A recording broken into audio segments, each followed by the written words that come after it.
ओम नमो भगवते वासुदेवाय नमः। जय श्री कृष्णा। राधे राधे। ब्लेस्ड सनातनी चैनल पर आप सभी भक्तजनों का हार्दिक स्वागत है। आज मार्गशीर्ष माह के शुक्ल पक्ष की एकादशी तिथि है, यानी कि आज ही के दिन मोक्षदा एकादशी का पर्व मनाया जाएगा। साथ ही साथ आज ही के दिन गीता जयंती का पर्व भी मनाया जाएगा। तो आज की इस वीडियो में आप सुनेंगे मोक्षदा एकादशी व्रत की संपूर्ण कथा, साथ ही एकादशी माता और तुलसी माता की कथा भी। मोक्षदा एकादशी का व्रत धारण करने से मनुष्य को मोक्ष की प्राप्ति होती है। साथ ही यदि मनुष्य मोक्षदा एकादशी का व्रत धारण करके इसका पुण्य अपने पितरों को अर्पित करे या फिर अपने किसी भी पूर्वजों को अर्पित करे तो मनुष्य के उन पूर्वजों को भवसागर से मुक्ति मिलती है। साथ ही श्रीहरि विष्णु का धाम यानी कि वैकुंठ धाम प्राप्त होता है। तो आइए प्रभु श्रीहरि के चरणों का ध्यान करते हुए हम एकादशी की कथा को सुनते हैं। कथा शुरू करने से पहले एक बार कमेंट बॉक्स में श्रीहरि के जयकारे जरूर लगाइए। जब भगवान श्री कृष्ण और महाराज युधिष्ठिर एकादशी के महात्म्य पर चर्चा कर रहे थे, तब महाराज युधिष्ठिर ने कहा कि हे भगवान, आप तीनों लोकों के स्वामी, सबको सुख देने वाले और जगतपति है, मैं आपको प्रणाम करता हूँ। हे देव, आप सबके हितैषी है। अतः मेरी संशय को दूर करके मुझे ये बताइए कि मार्गशीर्ष मास के शुक्ल पक्ष की एकादशी का क्या नाम है, उस दिन कौन से देवता का पूजन किया जाता है और इसकी क्या विधि है, कृपया करके मुझे ये विस्तार से बताइए। भक्त वत्सल भगवान श्री कृष्ण कहने लगे कि हे धर्मराज, तुमने बड़ा ही उत्तम प्रश्न किया है। इसको सुनने से तुम्हारा यह संसार में फैलेगा और एकादशी कथा को सुनने मात्र से मनुष्य को पुण्य मिलता है। अतः तुम उसको ध्यान पूर्वक सुनो। मार्गशीर्ष मास के शुक्ल पक्ष की एकादशी पापों को नष्ट करने वाली है, इसीलिए ही इसका नाम मोक्षदा एकादशी है। इस दिन दामोदर भगवान की धूप दीप नैवेद्य आदि से भक्ति पूर्वक पूजा करनी चाहिए। इसकी कथा के अनुसार गोकुल नाम के एक नगर में वैशानक नाम का एक राजा राज्य करता था। उसके राज्य में चारों वेदों के ज्ञाता ब्राह्मण निवास करते थे। वह राजा अपनी प्रजा से पुत्रों की ही भांति प्रेम करता और पुत्रवत अपनी प्रजा का पालन किया करता। एक बार रात्रि में राजा ने स्वप्न में देखा कि उसके पिताजी नरक में है। यह देखकर राजा को बड़ा आश्चर्य हुआ। जब वह प्रातःकाल निद्रा से उठा तो उसके दिमाग में यही बात चलती रही कि मेरे पिताजी नरक में कैसे हो सकते हैं। इसीलिए अपने संदेह को दूर करने के लिए वह राजा प्रातःकाल विद्वान ब्राह्मणों के पास गया और उन ब्राह्मणों से अपना वह स्वप्न कह सुनाया। राजा ने कहा कि हे ब्राह्मण देवताओं, मैंने अपने पिता को नरक में कष्ट भोगते हुए देखा है। उन्होंने मुझसे कहा है कि पुत्र, मैं नरक में पड़ा हूँ, यहाँ से तुम मुझे मुक्त कराओ। हे ब्राह्मण देवताओं, जब से मैंने अपने पिता के ऐसे वचन सुने हैं तब से मैं बहुत बेचैन हूँ। चित्त में बड़ी अशांति है। मुझे इस राज्य से धन, पुत्र, स्त्री, हाथी, घोड़े, इन सब से कुछ भी सुख प्राप्त नहीं होता है। आप लोग अब मुझे सलाह दे कि मैं क्या करूं। फिर आगे राजा कहता है कि हे ब्राह्मण देवताओं, उस पुत्र का होना ही व्यर्थ है जो अपने माता और पिता का उद्धार नहीं करा सके, क्योंकि एक उत्तम पुत्र जो अपने माता पिता तथा पूर्वजों का उद्धार कराता है वही 100 मूर्ख पुत्रों से श्रेष्ठ होता है। हे ब्राह्मण देवताओं, जैसे एक चंद्रमा सारे जगत में प्रकाश देता है, परंतु हजारों तारे भी एक चंद्रमा के समान प्रकाश नहीं कर पाते, ठीक उसी तरह से एक सुयोग्य पुत्र का होना श्रेष्ठकर है। वे ऋषि आपकी समस्या का जरूर हल करेंगे। ऐसा सुनकर राजा पर्वत मुनि के आश्रम पर गया। उस आश्रम में अनेक शांतचित योगी और मुनि तपस्या कर रहे थे। उसी जगह पर पर्वत मुनि बैठे हुए थे। राजा ने मुनि को दंडवत प्रणाम किया। मुनि ने राजा से कुशल क्षेम पूछी और यहाँ आने का कारण पूछा। राजा ने कहा कि महाराज, आपकी कृपा से सब कुशल मंगल है, लेकिन अचानक ही मेरे चित्त में अशांति रहने लगी है। ऐसा सुनकर मुनिवर ने अपनी आंखें बंद की और राजा के भूतकाल पर विचार करने लगे। फिर वे बोले कि हे राजन, मैंने योग के बल से तुम्हारे पिता के कुकर्मों को जान लिया है। उन्होंने पूर्व जन्म में कामातुर होकर अपनी एक पत्नी को रति दी, किंतु सोत के कहने पर अपनी दूसरी पत्नी को ऋतुदान मांगने पर भी नहीं दिया। उसी पाप कर्म के कारण तुम्हारे पिता को नरक में जाना पड़ा है। तब राजा ने कहा कि हे मुनि श्रेष्ठ, आप मुझे इस समस्या के निवारण का कोई उपाय बताइए। तब मुनि बोले कि हे राजन, आप ऐसा कीजिए, मार्गशीर्ष मास के शुक्ल पक्ष की एकादशी का उपवास करें और उस उपवास के पुण्य को अपने पिता को अर्पित कर दे। इसके प्रभाव से आपके पिता को नरक से अवश्य ही मुक्ति मिलेगी। मुनि के ऐसे वचन सुनकर मुनि को प्रणाम करके राजा अपने महल को वापस आ गया और मुनि के कहे अनुसार अपने पूरे परिवार के सहित मोक्षदा एकादशी का व्रत किया। और उस व्रत के उपवास का पुण्य उसने अपने पिता को अर्पित कर दिया। इसके प्रभाव से राजा के पिता को मुक्ति मिल गई और स्वर्ग में जाते हुए राजा का पिता अपने पुत्र से बोला कि हे पुत्र, तेरा कल्याण हो। ऐसा कहकर वह स्वर्ग को चला गया। फिर आगे भगवान श्री कृष्ण युधिष्ठिर से कहते हैं कि हे युधिष्ठिर, मार्गशीर्ष मास के शुक्ल पक्ष की इस एकादशी को यानी कि मोक्षदा एकादशी के व्रत को जो भी मनुष्य करते हैं उसके समस्त प्रकार के पाप नष्ट हो जाते हैं। इस व्रत से बढ़कर मोक्ष देने वाला कोई अन्य व्रत नहीं होता। साथ ही साथ इस व्रत को करके उसका पुण्य यदि अपने पितरों को अर्पित किया जाए तो पितरों की आत्मा को भी शांति मिलती है और वो मनुष्य को सुख, समृद्धि और खुशहाली का आशीर्वाद देते हैं। साथ ही इसकी कथा को पढ़ने या फिर सुनने से वाजपेयी यज्ञ के जितना फल प्राप्त होता है। एक बार की बात है, एक राज्य में एक राजा था। वह अपनी प्रजा का बहुत अच्छे से ध्यान रखता और प्रजा भी राजा को बहुत पसंद करती।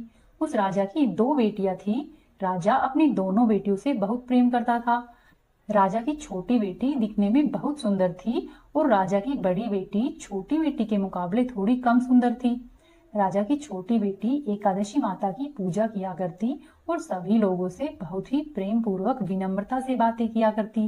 इसीलिए ही सभी लोग राजा की छोटी बेटी से बहुत प्रेम करते और इसी कारण राजा भी अपनी छोटी बेटी को बड़ी बेटी से अधिक प्रेम करता था, जिसके कारण राजा की बड़ी बेटी अपनी छोटी बहन से ईर्ष्या करने लगी।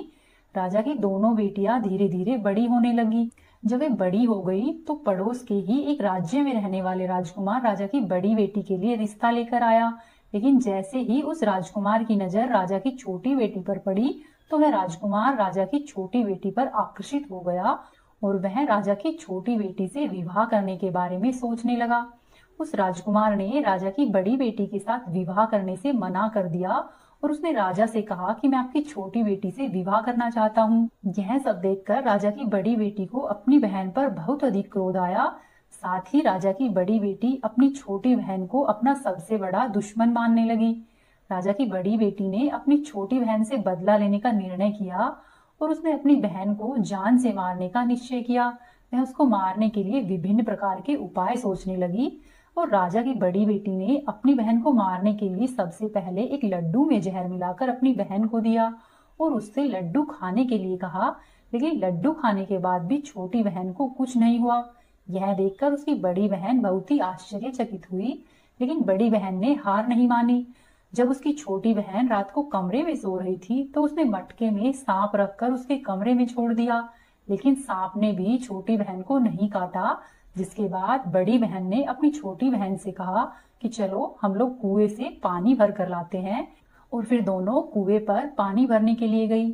जब वहां पर छोटी बहन और बड़ी बहन पानी भर रही थी तो राजा की बड़ी बेटी ने छोटी बेटी को कुएं में धक्का दे दिया, लेकिन ग्यारस माता की कृपा से छोटी बेटी को कुछ भी नहीं हुआ।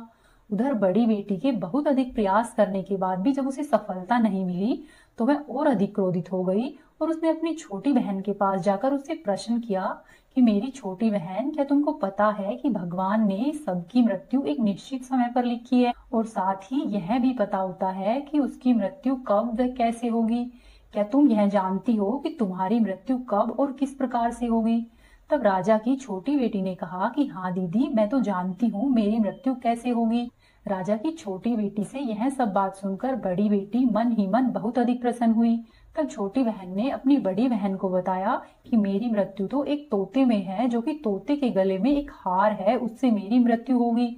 जब तक कोई व्यक्ति उस तोते को मारकर उस हार को अपने गले में पहने रखेगा तो मैं मूर्छित हो जाऊंगी और जैसे ही उस हार को अपने गले से उतार देगा तो मैं वापस से जीवित हो जाऊंगी। अपनी छोटी बहन की मृत्यु का राज जानकर बड़ी बहन बहुत खुश हुई और उसने अपनी छोटी बहन को मारने के लिए उस पालतू तोते को ढूंढना शुरू कर दिया और छोटी बहन को इस बात का आभास हो गया कि कोई उसकी जान लेना चाहता है।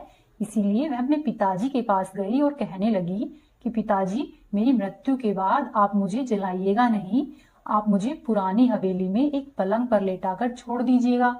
अपनी बेटी से इस तरह की बात सुनकर राजा बहुत आश्चर्यचकित हुआ और कहने लगा कि बेटी, क्या बात है, तुम यह सब क्या कह रही हो? तब राजा की छोटी बेटी ने कहा कि पिताजी, समय किसी के लिए नहीं रुकता, क्या कब और कैसे हो जाए इसका किसी को कुछ पता नहीं होता। फिर राजा ने अपनी छोटी बेटी से कहा कि तुम ऐसी बातें क्यों करती हो? 2-3 दिन बाद तो तुम्हारा विवाह है।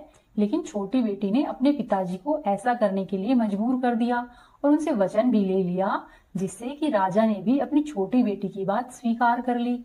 और फिर 2-3 दिन इसी तरह से व्यतीत हो गए और 2-3 दिनों के बाद जब राजा की छोटी बेटी की शादी का समय आया, तब राजकुमार बारात लेकर राजा के घर आया। तब राजकुमार और राजा की छोटी बेटी का विवाह शुरू हो गया।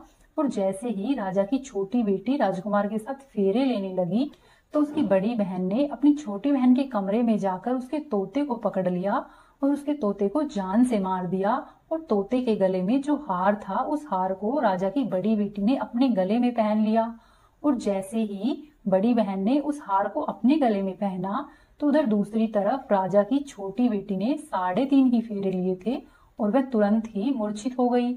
इसके बाद राजा ने बड़े बड़े वैद्य हकीमों को बुलाया और अपनी छोटी बेटी का इलाज करने के लिए कहा। राजा की बात सुनकर वैद्य ने छोटी बेटी को देखा तो राजा को बताया कि आपकी बेटी न तो जीवित है और न ही मरी हुई है। ऐसा हम पहली बार देख रहे हैं। तब राजा ने वैद्य और यह हकीमों को यह बात बाहर बताने से मना कर दिया और उनसे कहा कि अगर तुमने यह बात बाहर प्रजा में बताई तो मैं तुमको फांसी दे दूंगा। फिर राजा ने अपनी बेटी की इच्छा के अनुसार ही अपनी छोटी बेटी को पुराने महल में ले जाकर एक पलंग पर लेटा दिया और वहां पर कुछ सैनिकों को सुरक्षा के लिए तैनात कर दिया। इसके बाद जब राजा वापस अपने महल पर आया, तो राजा की बड़ी बेटी अपने पिताजी के पास आई और कहने लगी कि पिताजी, अगर यह शादी संपन्न नहीं हुई तो आपकी इज्जत का क्या होगा? आप कहे तो मैं आपकी इज्जत बचाने के लिए राजकुमार से शादी करने के लिए तैयार हूँ। जिसके बाद राजा ने अपनी बड़ी बेटी की बात मान ली और राजा ने अपनी बड़ी बेटी को छोटी बेटी के कपड़े पहनाकर मंडप में भेज दिया। लेकिन राजकुमार यह जान गया कि यह राजा की बड़ी बेटी है, छोटी बेटी नहीं है। लेकिन जब राजकुमार ने शादी करने से मना कर दिया, तो सभी लोगों ने राजकुमार को उससे शादी करने के लिए विवश कर दिया। इस तरह से बचे हुए फेरे राजा की बड़ी बेटी ने लिए और विवाह संपन्न हुआ। जिसके बाद राजकुमार राजा की बड़ी बेटी को लेकर अपने महल में गया और विवाह होने के बाद राजकुमार ने उससे ना तो बात की और ना ही उसे पसंद करता था और ना ही उसके आसपास भटकता था। और राजकुमार ने यह फैसला किया कि वह अपनी प्रेमिका को ढूंढ कर रहेगा और यह जानकर रहेगा कि आखिर उसके साथ क्या हुआ है। इसी तरह से धीरे धीरे दिन व्यतीत होने लगे। एक दिन राजकुमार अपने घोड़े पर सवार होकर राजा के महल के पास पहुंचा। वहां पर उसने कुछ सैनिकों को देखा और महल के पास जब राजकुमार गया और महल को ध्यान से देखा, तो वह समझ गया कि यह तो हमारे ससुर का महल है। तब राजकुमार ने सैनिकों से पूछा कि तुम लोग यहाँ पर क्या कर रहे हो और उस महल के अंदर उस पलंग पर कौन लेटा है? जिसके बाद सैनिकों ने बताया कि यहाँ पर राजा की छोटी बेटी है। यह सुनकर राजकुमार को बहुत अधिक आश्चर्य हुआ, साथ ही वह प्रसन्न हो गया और वह तुरंत ही अपनी प्रेमिका के पास पहुंचा और उसकी सेवा करने लगा। जैसे ही रात हुई तो राजा की छोटी बेटी उठकर खड़ी हो गई। राजकुमार यह देखकर बहुत ही आश्चर्यचकित हुआ और उसने प्रसन्न होकर पूछा कि यहाँ पर तुम क्या कर रही हो? तुम मेरे साथ मेरे घर पर चलो।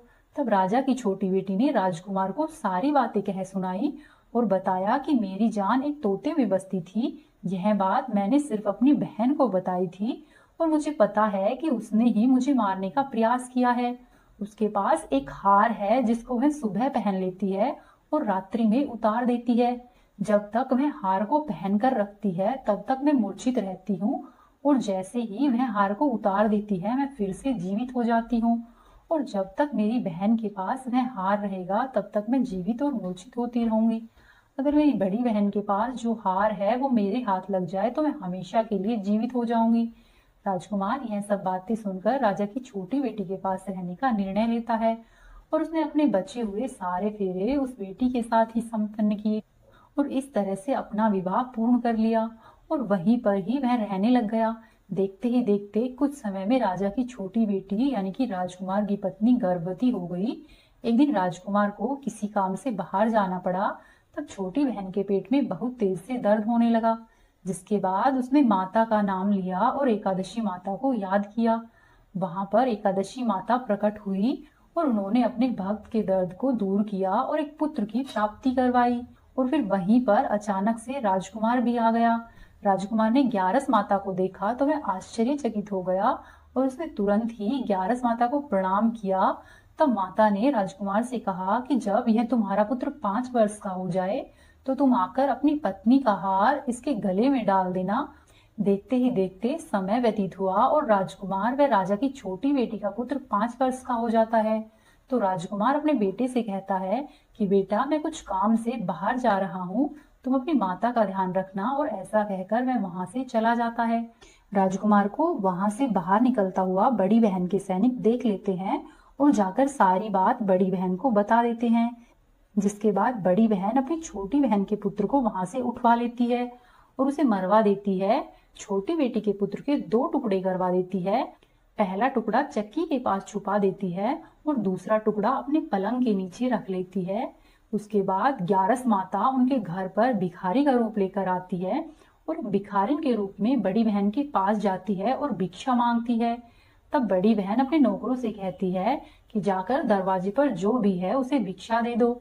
नौकर जैसे ही ग्यारस माता को भिक्षा देने आते हैं तो माता उनसे भिक्षा लेने से मना कर देती है और कहती है कि मैं तो तुम्हारी महारानी से ही भिक्षा लूंगी। नौकर ऐसी बात जाकर अंदर बड़ी बहन को बताते हैं। फिर बड़ी बहन स्वयं ही माता के लिए भिक्षा लेकर आती है। तो माता एक बिल्ली का रूप लेकर उसके कमरे में चली जाती है और वहां पर छोटी बेटी के पुत्र के 2 टुकड़ों को आपस में जोड़ देती है और उसे जीवित कर देती है और फिर उसे वहां से लेकर चली जाती है। धीरे धीरे इसी तरह से कुछ दिन और व्यतीत होते हैं। फिर एक दिन राजकुमार अपने पुत्र को बड़ी बहन के पास लेकर आता है और उससे कहता है कि ये मेरा पुत्र है, यदि तुम इसका अच्छे से ध्यान रखोगी तो संभव है कि मैं तुमसे बातें करना शुरू कर दूं। और फिर राजकुमार अपने बच्चे से कहता है कि तुम्हारी मम्मी से उसके गले का हार मांग लो। तो अपने पिता की बात मानकर राजकुमार का लड़का अपनी मम्मी के पास जाता है और कहता है कि मुझे आपका हार चाहिए। यह सुनकर पहले तो बड़ी रानी बहुत अधिक क्रोधित होती है, पर फिर उसको याद आता है कि राजकुमार ने कहा था कि अगर मैं इस बच्चे का ध्यान रखूंगी तो वह मुझसे बात करेंगे। जिसके कारण वह राजकुमार के बच्चे को वह हार दे देती है और वह तुरंत ही उस हार को ले जाकर अपने पिता को देता है। तब राजकुमार अपने बेटे को लेकर वहां से जाने लगता है और बड़ी बहन से कहता है कि तुम हमारे लिए खाना बना कर रखना, मैं शाम को तुम्हारे साथ ही खाना खाऊंगा। ऐसा कहकर वह अपने बेटे को लेकर वहां से चला जाता है। उसके बाद वह राजा के पास जाता है और जो सब बातें थी वह सब राजा को कह सुनाता है। राजा अपनी बड़ी बेटी की इस प्रकार की करतूतों को सुनकर बहुत अधिक क्रोधित होता है और राजा अपनी परवरिश को ही दोष देने लगता है। और राजा राजकुमार को अपनी छोटी बेटी के साथ रहने के लिए ही आदेश देता है और बड़ी बेटी को दंड देता है। इस प्रकार से ग्यारस माता की कृपा से राजकुमार और राजा की छोटी बेटी सुखपूर्वक प्रेम से रहने लगते हैं। सावर्णी मुनि की पुत्री तुलसी अपूर्व सुंदरी थी। उनकी इच्छा थी कि उनका विवाह भगवान नारायण के साथ हो। इसीलिए इस इच्छा को पूरा करने के लिए तुलसी जी ने श्री नारायण की तपस्या बद्री वन में की। तुलसी जी की दीर्घकालीन तपस्या से ब्रह्मा जी प्रसन्न हुए और प्रसन्न होकर दर्शन दिए और कहा कि हे तुलसी, तुम्हारी क्या इच्छा है। तब तुलसी जी ने कहा कि हे ब्रह्मदेव, आप अंतर्यामी हैं, सबके मन की बात जानते हैं। फिर भी मैं अपनी इच्छा आपको बताना चाहती हूँ कि भगवान नारायण मुझे पति के रूप में मिले। ब्रह्मा जी ने कहा कि हे तुलसी, तुम्हारा अभिष्ट हो, नारायण अवश्य ही तुम्हें पति के रूप में मिलेंगे। किसी अपराध के कारण तुम्हें श्राप मिला है। इसी प्रकार भगवान श्री नारायण के एक पार्षद को भी दानव कुल में जन्म लेने का श्राप मिला हुआ है। उसमें नारायण का अंश विद्यमान रहेगा। इसीलिए इस जन्म में पूर्व जन्म के पाप के शमन के लिए संपूर्ण नारायण तो नहीं, नारायण के अंश से युक्त दानव कुल में जन्मे उस श्रापग्रस्त पार्षद से तुम्हारा विवाह होगा। श्राप मुक्ति होने पर भगवान श्री नारायण सदा सर्वदा के लिए तुम्हारे पति हो जाएंगे। तब तुलसी जी ने ब्रह्मा जी के इस वरदान को स्वीकार लिया, क्योंकि मानव कुल में जन्म के कारण उन्होंने मायावी भोग तो भोगना ही था। अब तुलसी बद्री वन में ही रहने लगी। नारायण का वह पार्षद दानव कुल में शंखचूर के नाम से पैदा हुआ और कुछ समय के बाद ही वह भ्रमण करता हुआ बद्री वन में आया। वहां पर उसने तुलसी को देखा। उसको देखते ही वह तुलसी पर मोहित हो गया और तुलसी के सामने उसने विवाह करने का प्रस्ताव रखा। इतने में ही ब्रह्मा जी वहां पर आ गए और तुलसी जी से कहा कि तुलसी, शंखचूर को देखो, इसमें कैसा तेज है, इसका कैसा स्वरूप है। दानव कुल में जन्म लेने के बाद भी ऐसा लगता है मानो शरीर में नारायण का ही वास हो। तुम इसका प्रस्ताव सहर्ष स्वीकार कर लो। तुलसी जी को भी लगा कि उनकी तपस्या पूर्ण हुई। उन्हें इच्छित फल मिला है। इस प्रकार शंखचूड़ के साथ उनका गंधर्व विवाह हो गया और तुलसी जी शंखचूड़ के साथ उनकी पत्नी बनकर उसके महल में आ गई।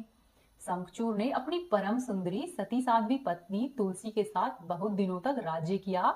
उसने अपने राज्य का इतना अधिक विस्तार कर लिया कि देवलोक तक उसके अधिकार में आ गए। वहीं स्वर्ग का सुख भोगने वाले सभी देवताओं की दशा अब दयनीय हो गई। शंखचूड़ धर्म पूर्वक राज्य करता था, वह किसी को भी कष्ट नहीं देता था।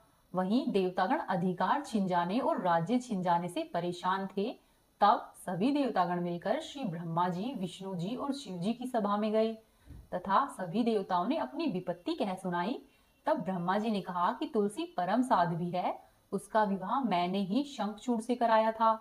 शंखचूड़ को तब तक नहीं हराया जा सकता या नहीं मारा जा सकता जब तक तुलसी का सतीत्व नष्ट नहीं हो जाए। तब श्री विष्णु जी ने कहा कि शंखचूड़ पूर्व जन्म में मेरा पार्षद था, शाप के कारण उसे दैत्य कुल में जन्म लेना पड़ा। इस जन्म में भी उसमें मेरा अंश व्याप्त है। साथ ही तुलसी के पतिव्रत धर्म से वह अजय है। फिर सभी देवताओं की सहमति से भगवान शिव ने शंखचूड़ के पास संदेशा भिजवाया कि या तो वह देवताओं का राज्य लौटा दे या फिर उनसे युद्ध करे। शंखचूड़ शंकर जी के पास पहुंचा और उसने कहा कि हे देवाधिदेव, आपके लिए देवताओं का पक्ष लेना उचित नहीं है। राज्य का विस्तार करना तो हर राजा का कर्तव्य होता है और मैं धर्म पूर्वक शासन कर रहा हूँ। मैं किसी को भी दुखी नहीं कर रहा हूँ। आप देवताओं से कहिए कि मेरी प्रजा होकर रहे और मैंने आपका भी कोई अपकार नहीं किया है। हमारा और आपका युद्ध शोभा नहीं देता। अगर इस युद्ध में आप हार गए तो यह बड़ी ही लज्जा की बात होगी और यदि मैं हार गया तो आपकी कीर्ति बहुत अधिक नहीं बढ़ेगी। शंखचूड़ की बात सुनकर भगवान शंकर हंसे, क्योंकि वे तो सभी रहस्य जानते थे। तुलसी और शंखचूड़ के पूर्व जन्म के श्राप की अवधि अब लगभग पूरी ही होने वाली थी। भगवान शंकर बोले कि शंखचूड़, इसमें कीर्ति और लज्जा की तो कोई बात नहीं है। तुम देवों को उनका राज्य लौटा दो और उन्हें उनके पद पर प्रतिष्ठित होने दो। युद्ध से बचने का एकमात्र यही उपाय है। तब शंखचूड़ ने कहा कि मैंने तो युद्ध के बल से ही देवलोक को जीता है और अब यदि कोई देवलोक को वापस चाहता है तो उसे केवल युद्ध करके ही मैं वापस लौटा सकता हूँ। मेरा यह अंतिम निर्णय है। ऐसा कहकर शंखचूड़ वहां से चला गया। उसने अपने राजमहल में वापस आकर अपनी पत्नी तुलसी को सारी बातें कह सुनाई और कहा कि हे तुलसी, कर्म भोग सब काल सूत्र में बंधा हुआ है। जीवन में हर्ष, शोक, भय, सुख, दुख, मंगल और अमंगल सब कुछ काल के ही अधीन है। हम तो केवल निमित्त मात्र है। संभव है कि भगवान शिव देवों का पक्ष लेकर मुझसे युद्ध करे। तुम चिंता मत करना, तुम्हारा सती तेज मेरी रक्षा करेगा। और फिर दूसरे ही दिन भगवान शंकर के नेतृत्व में देवताओं ने युद्ध छेड़ दिया। शंखचूड़ ने भीष्म बाण की वर्षा करके सभी देवताओं के वेग को रोका। उनके प्रहार से देवतागण डगमगाने लगे। फिर शंखचूड़ ने दानवी शक्ति का प्रयोग करके मायावी युद्ध आरंभ कर दिया। युद्ध स्थल पर वह दिखाई नहीं देता, परंतु उसके अस्त्र और शस्त्र देवताओं पर प्रहार कर रहे थे। कई दिनों तक इसी तरह से भयंकर युद्ध चला। शंखचूड़ पराजित ही नहीं हुआ। तब भगवान शिव ने श्री विष्णु जी से कहा कि हे हरि, कुछ उपाय करो, अन्यथा मेरा सारा यश मिट्टी में मिल जाएगा। तब श्री विष्णु जी ने सोचा कि बल से तो शंखचूड़ को हराया नहीं जा सकता, अब इसे छल से ही हराना पड़ेगा। तब उन्होंने तुरंत ही अपने स्वरूप को शंखचूड़ जैसा बनाया और अस्त्र व शस्त्रों से सुसज्जित होकर वे तुलसी जी के महल में आ पहुंचे। वहां पर तुलसी जी के पास पहुंचकर बोले कि हे प्रिय, मैं युद्ध जीत आया। सारे देवता भगवान शंकर के समेत हार गए हैं। इसी खुशी में आओ, मैं तुम्हें अंक से लगा लूं। पति को प्रत्यक्ष खड़े देखकर और विजय का समाचार सुनकर तुलसी जी दौड़कर आई और मायावी शंखचूड़ के गले से लिपट गई। इस प्रकार पति पत्नी दोनों ने आलिंगन होकर खूब आनंद मनाया। इधर पराये पुरुष के साथ इस प्रकार के व्यवहार से तुलसी का सती तेज नष्ट हो गया। उनका सती तेज, जो कि शंखचूड़ के लिए एक कवच की तरह काम कर रहा था, अब वह नष्ट हो गया था। इसीलिए युद्ध के मैदान में शंखचूड़ शक्तिहीन हो गया और यह जानते ही भगवान शंकर ने अपने त्रिशूल से शंखचूड़ पर प्रहार कर दिया। त्रिशूल के लगते ही शंखचूड़ जलकर भस्म हो गया और शंखचूड़ के मरने का जानकर श्रीहरि विष्णु अपने असली रूप में आ गए और अपने सामने अपने पति के स्थान पर श्रीहरि विष्णु को देखकर तुलसी बहुत आश्चर्यचकित हुई अब उसे पता चल गया था कि शिव नारायण ने उसके साथ छल किया है। तब क्रोध में आकर तुलसी जी ने श्री हरि विष्णु को श्राप दिया कि एक स्त्री का सतीत्व भंग करने के अपराध में आप हृदयहीन पत्थर हो जाओगे। तब भगवान श्री हरि विष्णु ने तुलसी जी के श्राप को सिरोधार्य किया और कहा कि हे देवी, तुम्हारे और शंखचूड़ के कल्याण के लिए मुझे ऐसा करना पड़ा। तुम दोनों को श्राप से मुक्त कराना था। तुम भी अब अपना ये शरीर त्याग कर तुलसी के रूप में जन्म लोगी और मेरी पूजा तुलसी दल से होगी। मैं शालिग्राम पत्थर बनूंगा, मेरे शीश पर तुम सदैव ही विराजमान होगी। तुम्हारे पति की हड्डियों के चूर्ण से शंख की उत्पत्ति होगी और उसी शंख की ध्वनि से देवताओं और मेरी पूजा आराधना होगी। हे देवी, जहाँ पर शंख की ध्वनि होगी वहां मैं सदैव ही विराजमान रहूंगा। तुमने पूर्व जन्म में बद्री वन में मुझे पाने के लिए कठोर तपस्या की थी। अब अगले जन्म में मैं नारायण प्रस्तर के रूप में बद्रीनाथ वन में स्थापित होऊंगा और मेरी पूजा अर्चना फल फूल से नहीं होकर तुलसी दल से होगी। तुम सदैव ही मेरे शीश पर विराजमान होकर मुझसे भी ऊंचा पद प्राप्त करोगी और मेरा भोग भी तुम्हारे बिना स्वीकार नहीं होगा। प्रेम पूर्वक बोलिए श्री हरि विष्णु भगवान की जय, तुलसी माता की जय। तो ये थी आज की कथाएं। उम्मीद है आपको पसंद आई होगी। यदि आपको पसंद आई है तो चैनल को जरूर सब्सक्राइब कीजिए, वीडियो को लाइक करें और कोशिश करें कि अपने 1 या 2 दोस्तों के साथ वीडियो को शेयर करें। हरे कृष्णा। दोस्तों, इस वीडियो के माध्यम से आप लोगों को मोक्षक दशे का व्रत का कहानी सुनाई जा रही है। आप लोगों को वीडियो पसंद आए तो लाइक शेयर एंड सब्सक्राइब करना न भूलें। धन्यवाद दोस्तों। हर हर महादेव।